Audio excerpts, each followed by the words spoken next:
Sangat wajar orang itu takut. Justru kalau ada orang bilang, saya ndak punya takut terhadap apapun, ndak manusiawi. Kenapa sih orang takut itu? Jangan salah, takut itu bermanfaat. Dalam rangka apa? Biar kamu selamat. Bersyukurlah Allah masih memberimu rasa takut. Ndak sembarangan orang. Mengaji hening bersama Dr. Fahrudin Faiz. Mari kita simak.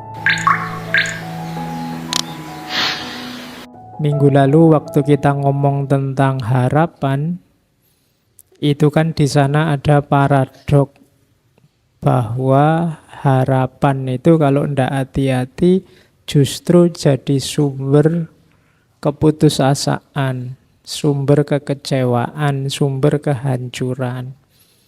Itu kalau kita ndak bisa ngerem harapan. Remnya apa? Fear, ketakutan, khauf. Kalau motor atau mobil, harapan itu ngegasnya, fear itu ngeremnya. Hidup itu harus jelas kapan ngegas, kapan ngerem. Ngegas terus,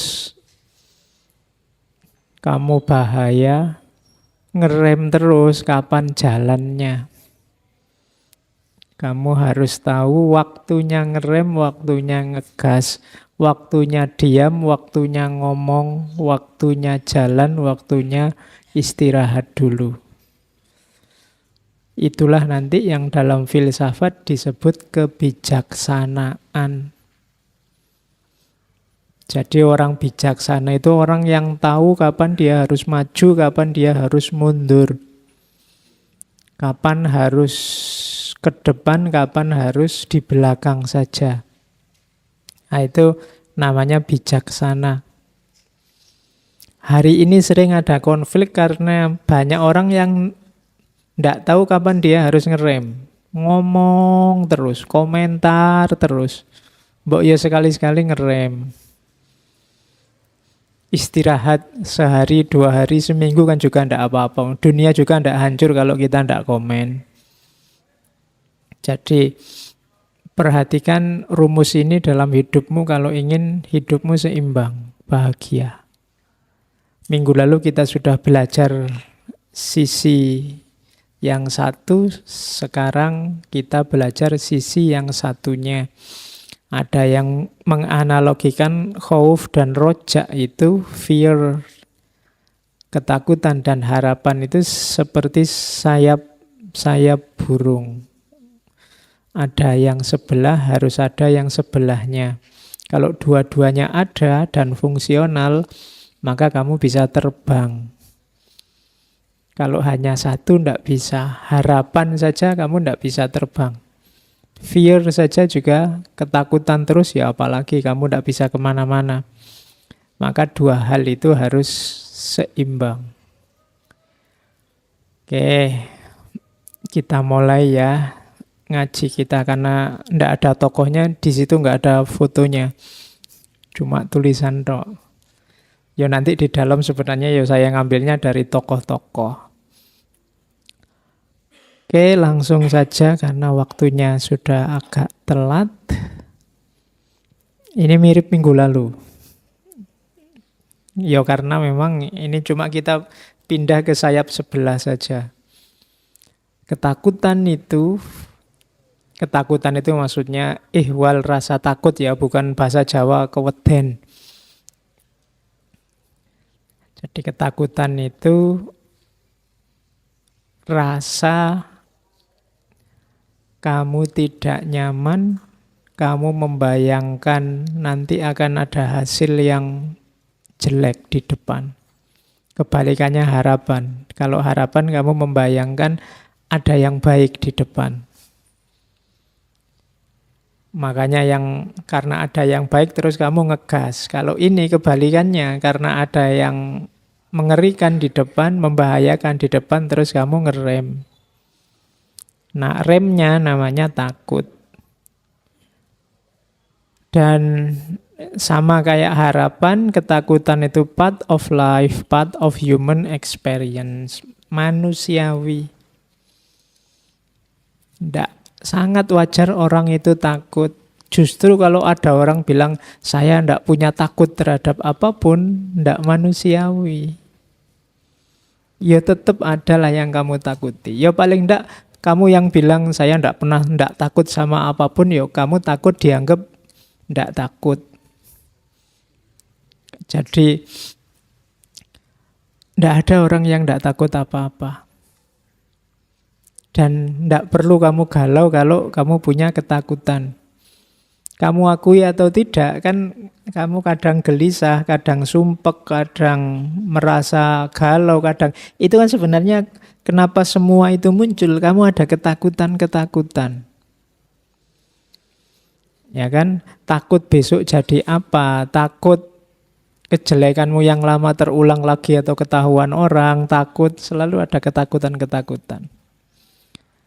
Di balik semua masalah, di balik semua kekacauan hari ini di level sosial, politik, budaya, di situ ada ketakutan-ketakutan yang tersembunyi. Mungkin orang takut jagonya kalah, mungkin orang takut nama baiknya hancur, mungkin orang takut organisasinya runtuh, mungkin orang takut, terus orang bereaksi. Jadi, tidak apa-apa, takut itu manusiawi. Oke, tadi berangkat ke sini hujan-hujan kan kamu terus mikir ini hujan apa enggak ya, berangkat apa enggak ya. Kenapa kok kamu nggak berani hujan-hujan? Alah hujan cuma air kok. Lu enggak masalah airnya. Ada setelah itu yang ditakuti, setelah kena air itu loh. Mungkin pileknya, mungkin gregesnya, mungkin. Jadi itu jan-jane ya ketakutan. Oke, kamu yang duduk di depan apa duduk di belakang apa yang nyari sendenan itu kan kalau diuber-uber itu ya ono ketakutan-ketakutannya. Kenapa kok di depan? Biar kedengaran, biar deket sama saya, biar kelihatan. Karena kamu takut kalau nggak dengar nggak kelihatan. Kenapa kok nyari sendenan? Kamu takut ngantuk terus ra ono sendenane. Kenapa kok? Jadi di balik itu pasti ada rumus-rumus ketakutan. Dan di balik ketakutan itu ada harapan. Kenapa kamu duduk depan? Biar bisa lihat. Karena kamu takut tidak bisa melihat. Itu selalu ada ini, rumus ini. Makanya saya bilang ini kayak dua sayap dari seekor burung. Dan dua-duanya manusiawi.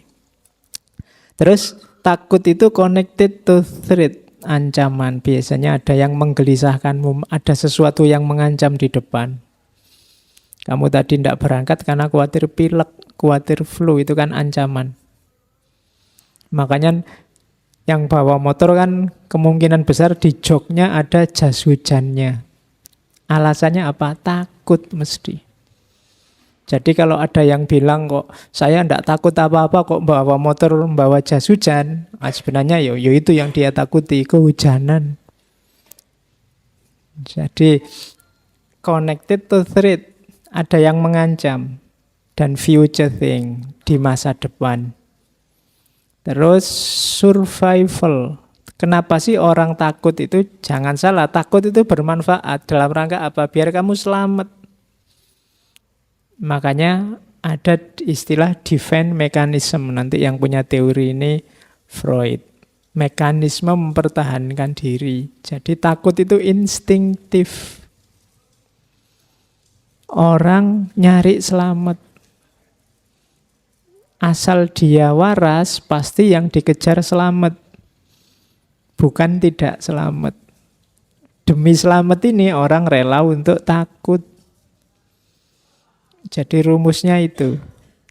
Dan eksistensial. Di antara caramu berekspresi jadi manusia, eksis jadi manusia itu antara lain lewat takut.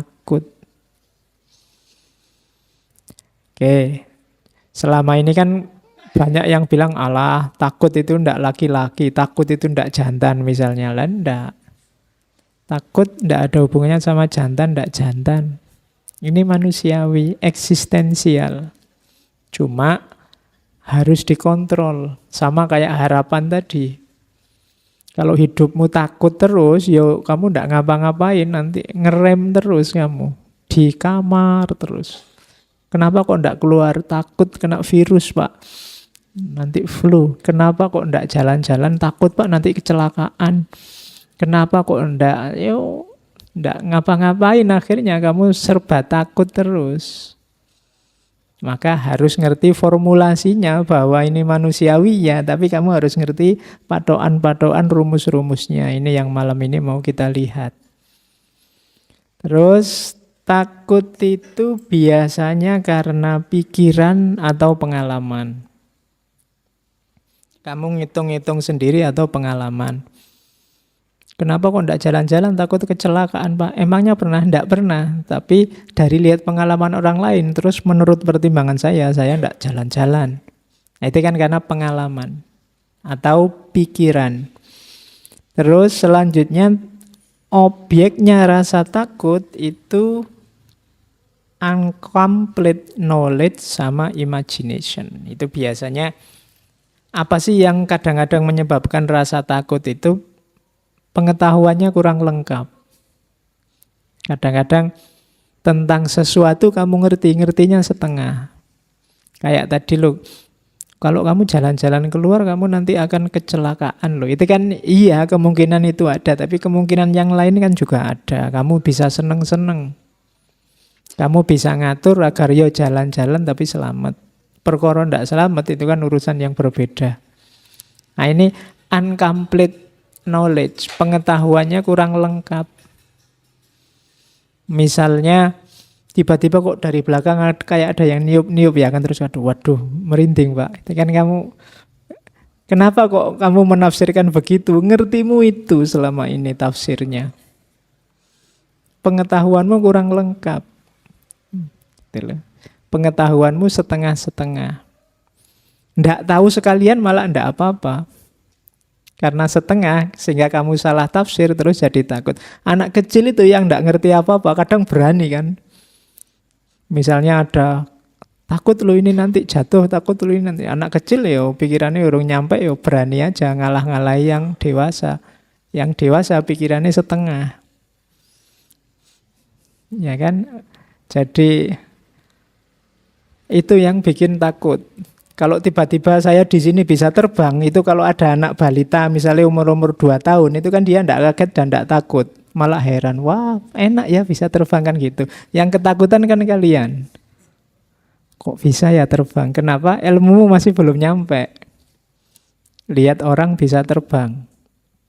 Jadi incomplete knowledge. Misalnya kamu nginep malam-malam di rumah sepi, enggak ada siapa-siapa. Dan menurutmu ya rumah aman-aman saja. Itu kan kamu nginepnya santai. Tapi begitu ada yang bilang, di rumah itu dulu ada orang matinya loh. Begitu kamu ngerti kan terus jadi takut. Imajinasimu main sekarang. Itu kan incomplete knowledge sama imagination. Karena ngerti maka sekarang kamu takut. Kemarin enggak ngerti apa-apa, aman. Kenapa kamu nggak lulus-lulus kuliah kok takut? Karena ngertimu, masa depanmu tergantung perkuliahan, ijazah, dan gelarmu. Diluaskan lagi wawasanmu, mungkin kamu tidak setakut itu. Apa iya masa depanmu hanya tergantung ijazah dan gelar? Jadi objeknya ketakutan itu incomplete knowledge, pengetahuan yang setengah-setengah atau imajinasi. Terus orang takut itu biasanya flight or fight. Yang dia lakukan 2. Lari atau tarung. Biasanya yang lari itu yang terus, masa gitu aja lari.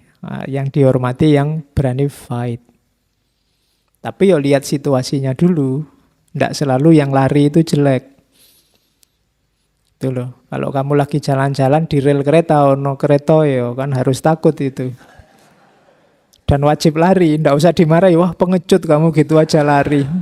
Lah ya musuh sepur ya. Jadi ya yang rasional, flight or fight. Ya tidak semuanya harus dilawan. Kalau memang tidak tanding ya fight itu namanya konyol. Harus ngerti kapan lari, kapan tarung. Gitu loh. Jadi responnya dua. Kalau ndak lari ya dilawan ketakutan itu. Terus yo namanya orang takut, dia pasti believe whatever happen will be bad. Percaya bahwa kalau ini saya tabrak hasilnya jelek. Itu makanya kamu takut. Kemudian berubah ya karena semakin dewasa kan objek-objek ketakutannya berubah. Dulu kamu takut apa, sekarang takut apa. Dan yang terakhir takut itu gift, sama kayak harapan kemarin.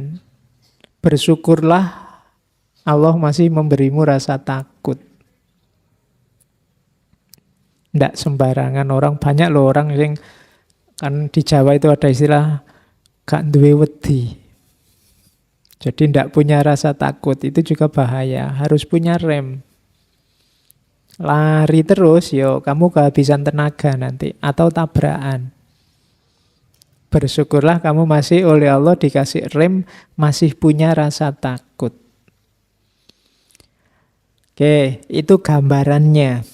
Seperti itulah yang dimaksud dengan takut. Manifestasinya, ya ada yang kelihatan, ada yang enggak. Cuma dalam dirimu yang merasa takut itu biasanya muncul hal-hal itu.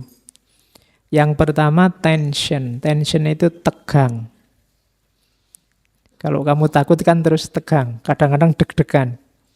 Yang tadi nginep malam-malam di rumah yang sepi sendiri itu kan nggak ada apa-apa, ada angin aja kamu langsung deg-degan. Nonton film horor aja kamu bolak-balik tegang, teriak-teriak, itu kan deg-degan. Padahal kamu tahu itu cuma film. Iya. Nonton film horor direwangi merem segala. Takut melihat hantunya. Loh ya jangan nonton film horor. Masa takut lihat hantu kok nonton film horor. Orang takut itu tension. Jadi mengalami ketegangan dalam dirinya. Biasanya berkeringat dingin, jantungnya berdebar-debar, itu tension. Kemudian yang kedua ragu-ragu, doubt. Ini maju apa mundur, dilanjutkan apa berhenti saja, itu kan ragu-ragu. Itu biasanya orang yang ada yang dikhawatirkan. Enaknya saya ngapain ya? Kok ragu-ragu ya mau ke situ? Keraguanmu itu menunjukkan ada yang kamu takuti. Mau saya tembak apa tidak ini? Kok nek tak tembak? Pasti kamu takut. Kenapa kamu ragu-ragu? Takut ditolak. Atau takut dimarahi, takut dianggap tidak tahu diri. Itu kan ada keraguan menunjukkan sebenarnya kamu sedang takut. Kalau itu pasti anxiety and worry. Cemas dan worry ya takut. Worry itu takut atas dasar kognisi. Jadi takut yang ada rasionya, ada alasannya, itu worry. Kalau anxiety itu kebalikannya. Cemas yang cemas saja, kadang-kadang tidak rasional. Itu anxiety. Makanya ada penyakit namanya anxiety disorder. Anxiety disorder itu gangguan kecemasan. Misalnya kalian tiap hari dengar orang kena stroke, dengar orang sakit jantung misalnya, tiba-tiba kamu pusing terus, waduh jangan-jangan stroke ini, wah jangan-jangan, itu anxiety disorder. Waduh ini jantung ini deg-deg, akhirnya kamu ke UGD, dokternya bingung kok ke UGD enggak apa-apa mas, cukup dengan Paramek beres sampean. Misalnya. Justru nanti penyakitnya jadinya ya anxiety disorder itu, kamu harus ke psikiater kalau gitu terus-terusan. Cemas terus. Gitu loh. Kamu gatel aja, wah jangan-jangan kanker kulit ini. Wah, pokoknya apa wae kamu lebih-lebihkan. Itu gejala kecemasan. Oke, kalau kamu ngalami kayak gini harus ke psikiater. Itu harus disembuhkan. Yang kena bagian tertentu dari otakmu. Jadi opo-opo digeneralisir, didramatisir seolah-olah kamu parah. Terus suspicion. Suspicion itu curiga terus. Jadi kalau ada orang kok nuduh terus curiga terus jangan-jangan itu biasanya ada yang dia takuti. Just tinggal kamu cermati aja yang ditakuti apa.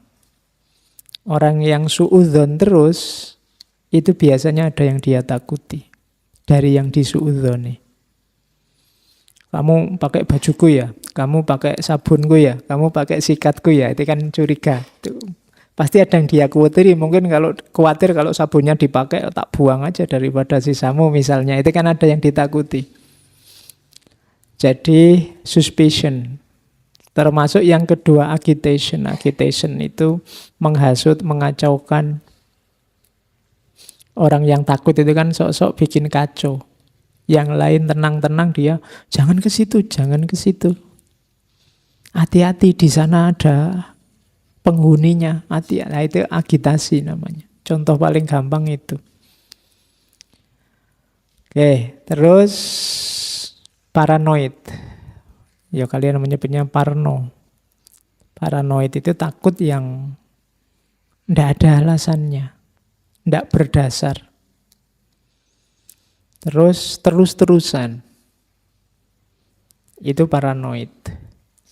Jadi mentang-mentang tetangganya misalnya sakit diabetes, dia minum teh manis saja. Wah, saya nggak manis-manis lagi sekarang, parno.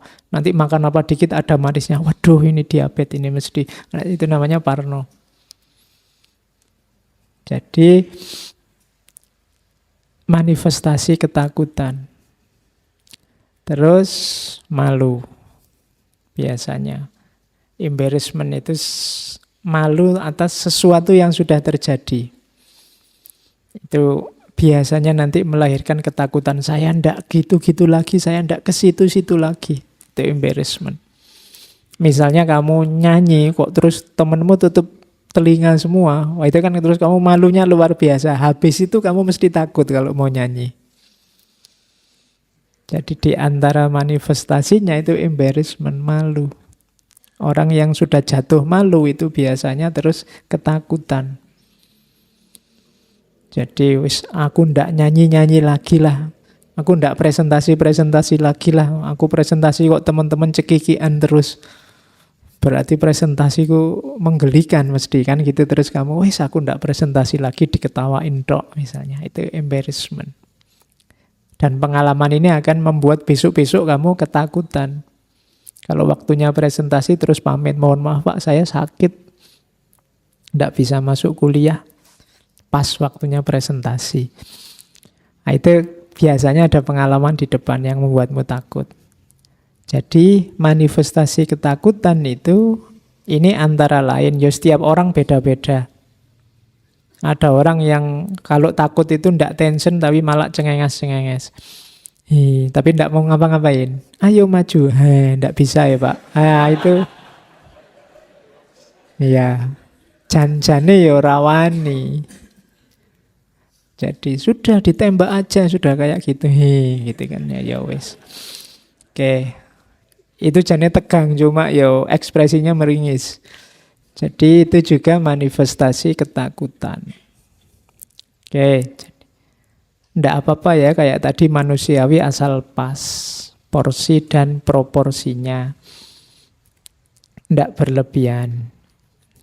Kalau ini objeknya. Basic human fears. Yang ditakuti orang itu secara umum ini. Yang pertama takut gagal. Tidak ada orang yang bilang, saya ingin gagal saja Pak. Tidak ada. Semua orang ingin sukses. Nah, yang kedua, takut ditolak. Takut tidak ditolak. Ya, tidak cuma urusan nembak pasangan ya. Banyak macam-macam ditolak itu. Ditolak itu tidak diterima. Yang kamu persembahkan tidak menyenangkan orang sehingga mereka tidak nerima. Itu juga ditakuti orang. Kenapa tadi kamu nggak mau nyanyi lagi? Kamu takut ditolak lagi. Wong tadi saya nyanyi semuanya nutup telinga. Semuanya pura-pura nggak dengar. Nah itu ditakuti juga pasti. Fear of rejection. Yang ketiga, fear of the unknown. Takut pada yang tidak diketahui. Ini juga sering terjadi. Sesuatu yang misterius kan menakutkan bagimu. Yang tidak pernah naik motor, dia tidak tahu enaknya naik motor, tidak ngerti tekniknya naik motor itu menakutkan. The unknown, yang dia tidak tahu itu menakutkan. Oke, tidak enak ya rasanya jadi takmir, itu kan menakutkan. Kenapa kamu tidak tahu? Jangan-jangan bukan nggak enak, tapi nggak enak sekali misalnya. Harus capek-capek nyiapin kopi, nyiapin. Kamu takut kenapa? Karena the unknown. Kamu tidak tahu aslinya. Tidak enak ya jadi artis. Apa-apa diberitakan. Nah, itu kan kamu tidak tahu. Wong artisnya menikmati kok. Itu loh. Terus. Loh iya kan. Dia apa saja dapat. Sekarang tidak perlu capek-capek viral. Loh sekarang artis kan nyari viral. Jadi, yo viralnya dapat, uangnya dapat, enaknya dapat. Nah, kamu, oke, yang capek kan kamu. Kamu sekarang capek-capek bikin meme, capek-capek bikin poster, capek-capek tentang itu. Nah, oke, yang tidak tahu bilang wah itu enak saja kan gitu. Fear of the unknown, itu kan dunia gaib bagimu. Bagi kamu kan nggak masuk akal. Alah gitu aja kok mahal amat. Tuh kamu nggak tahu. Fear of the unknown, wilayah-wilayah gaib itu. Kadang-kadang perilaku orang di dunia yang berbeda denganmu kan nggak masuk akalmu. Dan kamu takut ke sana. Kamu nggak bayangkan sumpah ya jadi presiden itu. Karena kamu nggak tahu, maka kamu takut. Nggak enak ya jadi ulama itu. Loh, kamu nggak tahu. Jadi ya ulama nanti tahu. Fear of the unknown. Orang itu biasanya takut pada sesuatu yang belum dia pahami. Kalau yang ini nggak perlu saya jelaskan. Takut mati. Ya, iya. Jadi mati itu menakutkan. Sebenarnya mati itu sama kayak atasnya. Fear of the unknown. Mati itu kan misterius. Kamu tidak tahu. Besok setelah mati ada apa? Kan gitu. Wong yo yang mati tidak ada yang kembali. Ada nggak ya yang punya ide nanti habis memakamkan siapa dikasih CCTV gitu. Dilihat di laptopnya. Biar tidak lagi unknown. Tapi ya tidak mungkin ketemu. Kenapa? Karena barangnya memang goib. Barang goib ya tidak mungkin kelihatan. Jadi orang takut mati itu wajar. Basic human fears. Tidak apa-apa. Asal efek dari takut mati itu positif. Karena kamu sadar bahwa kamu akan mati, apa yang kamu lakukan itu kan selanjutnya itu. Oke, nanti dijelaskan ini antara lain oleh Heidegger, nanti di belakang ada. Fear of isolation. Tidak punya teman sendirian, terasing, itu orang juga takut. Menyendiri-menyendirinya orang, dia tetap butuh orang lain. Sendiri 100% itu tidak mungkin. Kalau tidak percaya kamu yang merasa, saya introvert loh Pak, tidak butuh orang lain, tinggallah di hutan, kamu ya stres. Tidak bisa, orang butuh orang lain. Dia takut kalau tidak ada siapapun. Kemudian yang terakhir takut kehilangan dirinya. Takut tidak eksis, takut tidak dianggap, takut tidak jadi dirinya sendiri. Nah ini fear of loss of self, kehilangan diri, kehilangan kesadaran hidup, atau menjalani hidup yang tidak bermakna. Itu orang takut. Kamu ada atau tidak, aku tidak peduli. Itu orang tidak mau digituin. Orang takut kehilangan dirinya. Ini basic human fears. Ini dasar yang orang pasti takut menghadapi ini. Meskipun formatnya beda-beda. Nah, ini yang tadi saya bilang, takut itu wajar, cuma takut yang sehat dan takut yang rasional, masuk akal.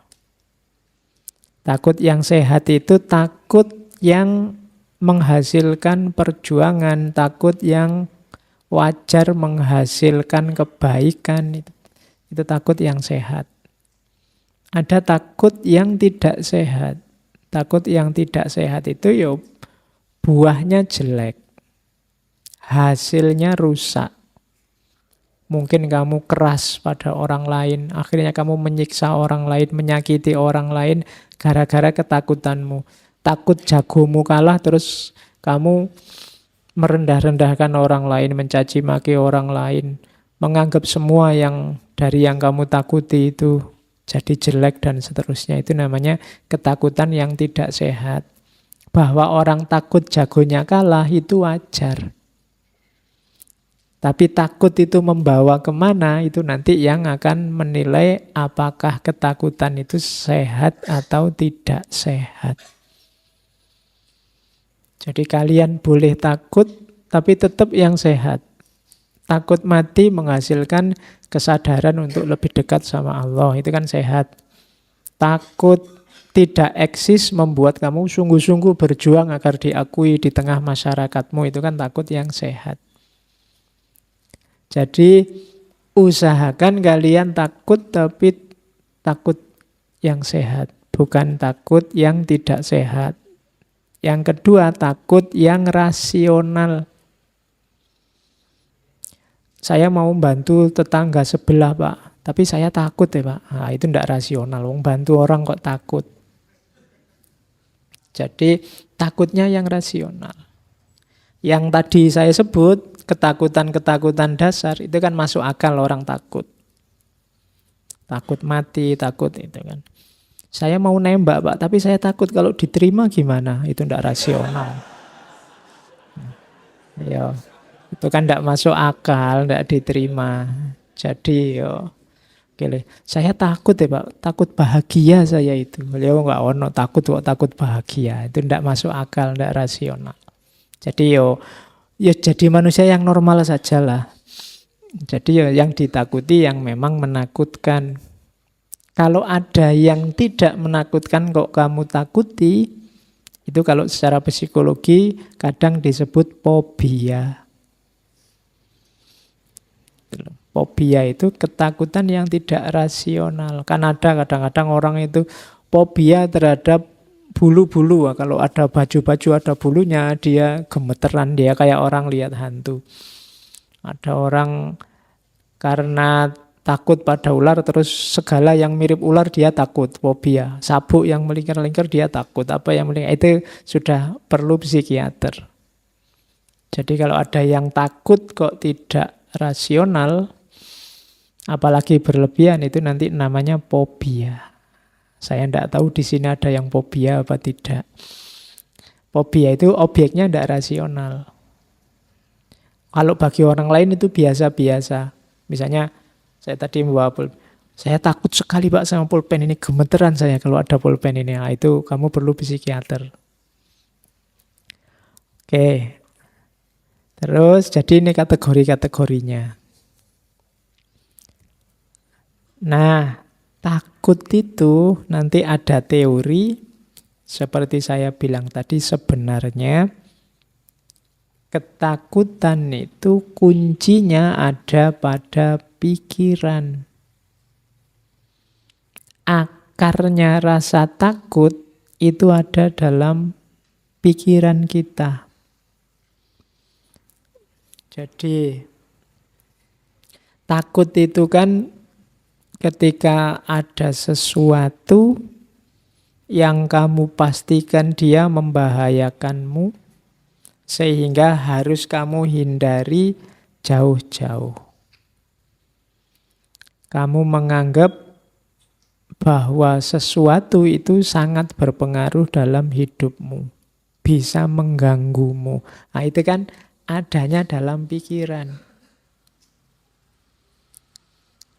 Kamu takut tidak punya uang. Kenapa? Karena menurutmu uang itu sangat penting. Kamu takut tidak punya pekerjaan, karena menurutmu pekerjaan itu mutlak. Karir yang sesuai yang kamu inginkan itu harus. Kamu takut, apalagi macam-macam, mungkin termasuk pasangan. Itu kan adanya di pikiran. Jadi sumber ketakutan itu adanya di pikiran. Padahal kalau versi Buddhisme, segala sesuatu itu sebenarnya hakikatnya netral. Kalau pakai bahasa Buddhisme dia kosong. Penting tidaknya, maknanya baik atau buruk, itu pikiran kita yang mengolah. Ngaji ini penting atau tidak, itu tidak ada di ngaji ini sendiri, tapi dalam gagasan kita, pikiran kita tentang ngaji ini.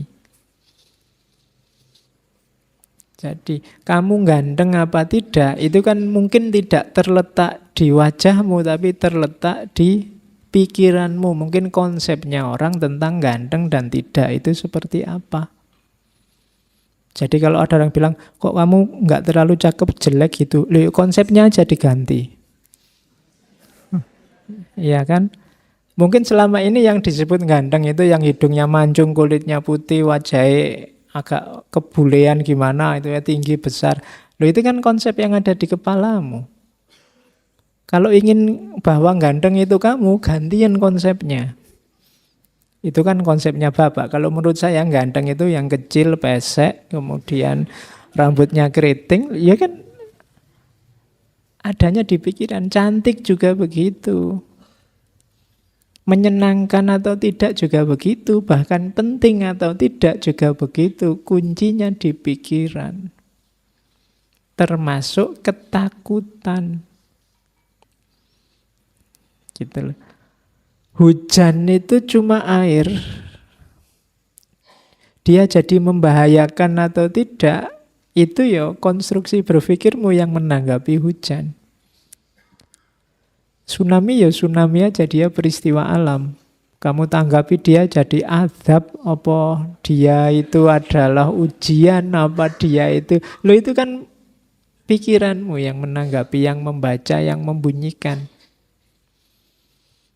Jadi hidupmu itu maknanya ada di pikiranmu. Harapan-harapanmu dan ketakutan-ketakutanmu adanya di pikiranmu. Maka berpikirlah yang sehat. Kuncinya hidupmu itu ada di pikiran.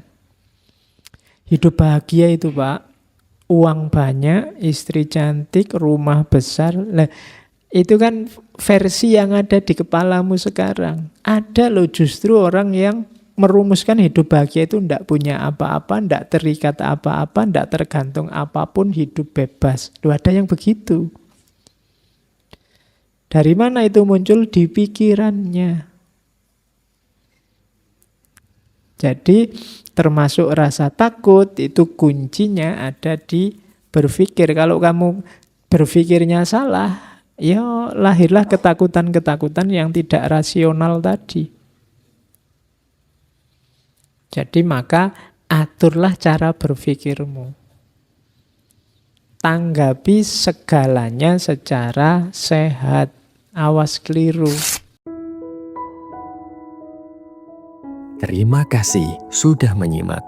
Semoga channel Mengaji Hening bersama Dr. Fahrudin Faiz selalu bisa memberikan ilmu, motivasi, dan kebermanfaatan. Salam sehat dan bahagia.